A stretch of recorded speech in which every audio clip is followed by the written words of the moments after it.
मोहम्मद अशरफ वल्द मोहम्मद खां कौम जट रास मेहदी खां मुस्लिम शेख इन्हां दे नाल सीरी आई इन्हां दा 1,03,000 रुपया बनदा दे नाल 5,000 रुपया अशरफ ते ओहदे पुत्तर मोहम्मद सरवर ने छड्डिया मास्टर साहब नूं जिहदे विच 98,000 रुपया वसूली दे के मेहदी ने आजाद कराया। अल्लाह तुहानूं भी जज़ा देवे, अल्लाह इन्हां दी बात ते शान फरमा, अल्लाह देने वालियां लैने वालियां मौला इन्हां दा अजर नसीब फरमा, मालिक उन्हां दे रिज़्क विच उम्र विच घर विच बरकत दा नज़ूल फरमा।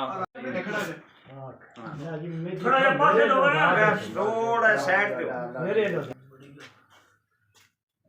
बड़ी गल है व मौलाना मुहम्मद व आले सय्यदना व मौलाना मुहम्मद व बारिक वसल्लम। बच्चियां दी उम्र दराज फरमा या अल्लाह उन्हां दे घर विच ए दीनी दुनियावी मुश्किल बने ते दूर फरमा या अल्लाह उन्हां रिज़्क दो बाला फरमा उन्हां दे घर विच या अल्लाह अपनी रहमत ते बरकत दा नसूल फरमा जिन्हां इतनी दाद रसी गरीबां दी। मेरे गाँव मेहंदी खां बहुत बहुत शुक्रिया, मैंने अज आज़ाद कर दिता गया बड़े पैसे नाल।